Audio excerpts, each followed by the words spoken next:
Welcome to the Deep Dive. This time we're headed to Mumbai, India. We'll be diving into a master's level course on renewable energy resources. Oh, this is going to be fascinating. We've got actual lectures from Professor Pushpito Ghosh at the Institute of Chemical Technology, ICT for short. Right. And get this, it's not just any course. It's been running since 2015. Years of expertise, all packed into 15 lectures. Exactly. And today we're tackling Lecture 1. The first one? Professor Ghosh starts off with a basic question, where does all our energy come from? The sun, obviously. But hang on, the way he explains it is just, well, incredible. Yeah. He takes us through the whole history of how scientists even figured that out. It's a real detective story. Okay, now I'm intrigued. What's the story? Well, picture this. It's the 1800s. Okay. Scientists are trying to figure out the age of the Earth and the sun. Makes sense. Now, Darwin, based on his work on evolution, thought the Earth had to be at least 300 million years old. I mean, yeah, evolution takes time. Right.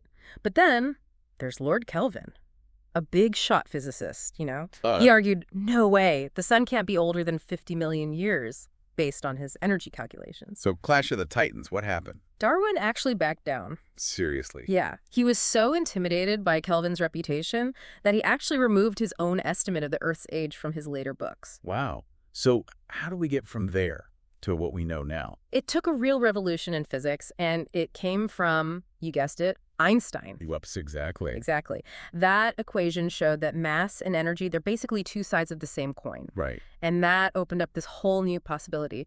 The sun's energy, maybe it came from nuclear fusion. Onboarding hydrogen into helium and releasing huge amounts of energy. You got it. Yeah. And it wasn't just theory. Later on, scientists actually confirmed this. They found solar neutrinos. Those tiny particles? Yeah. They're produced during fusion, and they bombard the Earth constantly, like a smoking gun. So, mystery solved, the sun, a giant nuclear reactor in space, powering life on Earth. What's next? Professor Ghosh then moves on to global energy demand.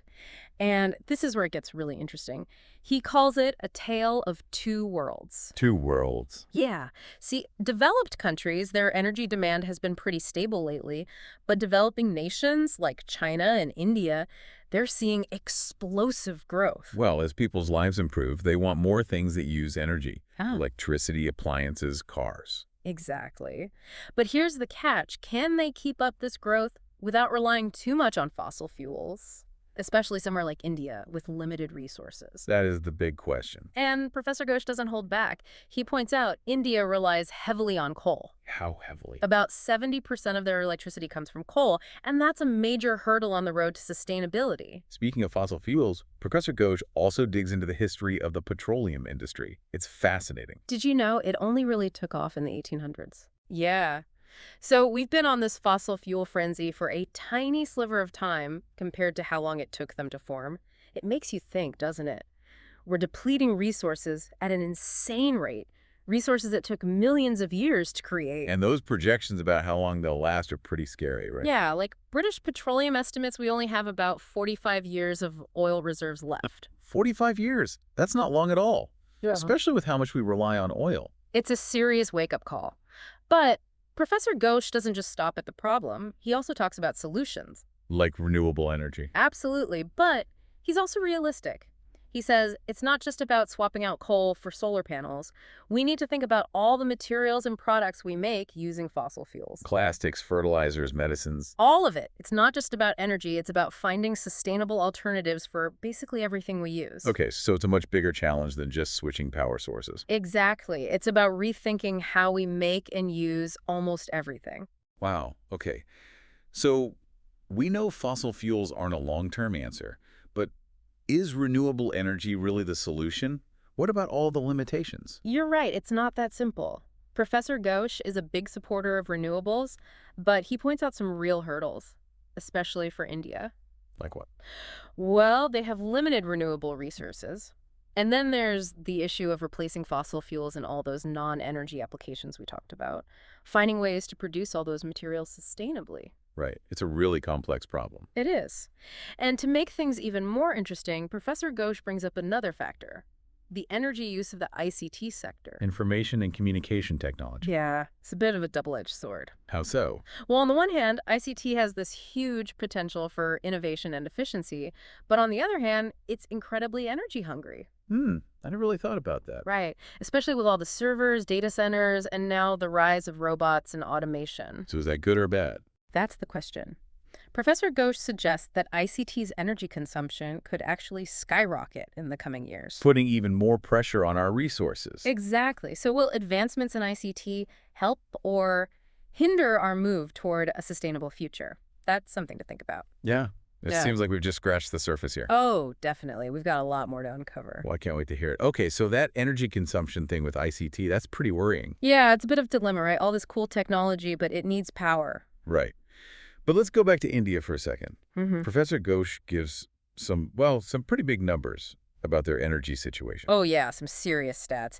He mentions that in 2021, India produced like 1,382 terawatt hours of electricity. 1,382. Wow, okay. That's, enough to power the whole U.S. for like 4 months? Something like that. But then you compare it to the whole world, right? The global electricity production, that's around 25,000 terawatt hours. So India's share is actually pretty small. Okay, so they're producing a lot, but it's not that much compared to the whole world. But where's all that electricity coming from? Ah, well, that's where it gets interesting. A huge chunk, something like 70%, comes from fossil fuels. 70%. Wow. And coal is the main culprit there, about 53%. Okay, so coal is king in India.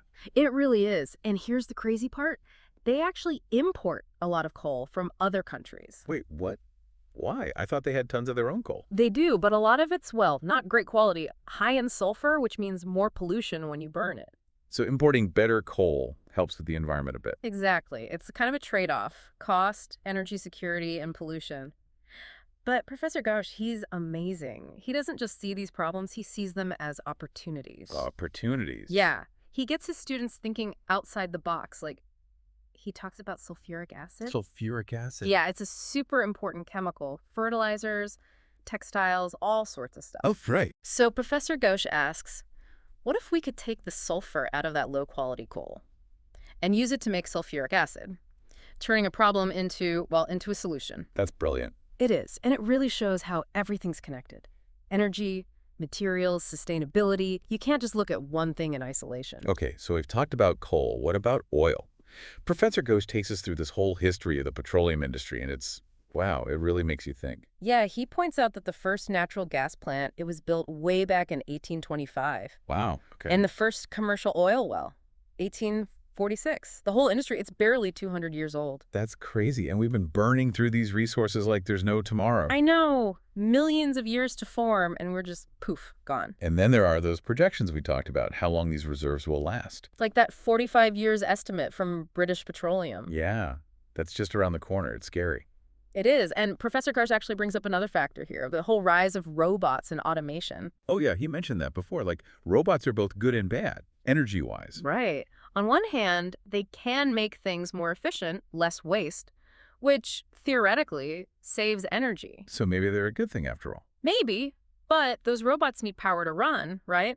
And the more automation we have, the more electricity we're going to need. So it's a balancing act. How do we get the good without all the bad? Exactly. And that all ties back to finding new ways to make clean energy. Because if we don't... What happens? Well, Professor Ghosh didn't sugarcoat it. He talked about, like, resource wars, conflicts driven by dwindling oil reserves. Oh, wow. Especially for countries like India, with limited resources and so many people. Yeah, that's a recipe for disaster. And he makes this really important point. Even if we solve the energy problem, what about everything else we use fossil fuels for? All those materials, fertilizers, plastics, medicines. Oh, right. It's not just about keeping the lights on. It's about, like, changing how we make everything. Exactly. So what does all this mean? Where does it leave us? So we're at a turning point, aren't we? We have to make some tough choices about our energy future. Professor Ghosh, he didn't exactly paint a rosy picture. It was pretty intense, wasn't it? But he doesn't leave us completely hanging. He actually ends on a kind of hopeful note. Remember those assignments he gives his students? Oh, yeah. They're all about how even small changes can make a big difference. Like what? Well, one assignment, he asks them to list reasons why global energy demand keeps going up. Seems pretty obvious, right? More people, more energy. Yeah, you'd think so. But he wants them to dig deeper. It's not just about population, it's about all the things driving energy use. Like economic growth, urbanization, all that. Exactly. He wants them to really understand the root of the problem, not just the symptoms. Okay, makes sense. And then he flips it. Another assignment, list ways to actually reduce energy consumption. Again, seems simple, but there's probably a lot to unpack there. There is. It's about getting creative, thinking about all the possibilities, Yep. big and small. Did he give them any hints? He did. One idea, reducing reliance on private cars, using more public transport. I mean, yeah, that makes a difference. If everyone did that, even a little bit. Right. It's about showing that everyone has a part to play. And that's what I love about Professor Ghosh's approach. It's not just, here's the info, now good luck. It's about empowering people to actually do something. Exactly. And that's what this whole deep dive has been about, I think. We've covered a lot, haven't we? The origins of energy, the hurdles with the renewables, what could happen if we don't change. It's a lot to take in. It is.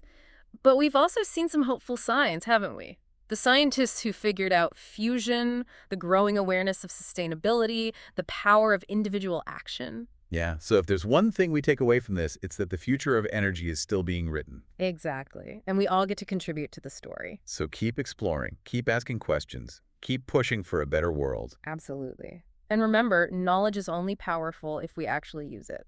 And with that, we wrap up this deep dive. Thanks for joining us, and until next time, keep learning and keep the conversation going.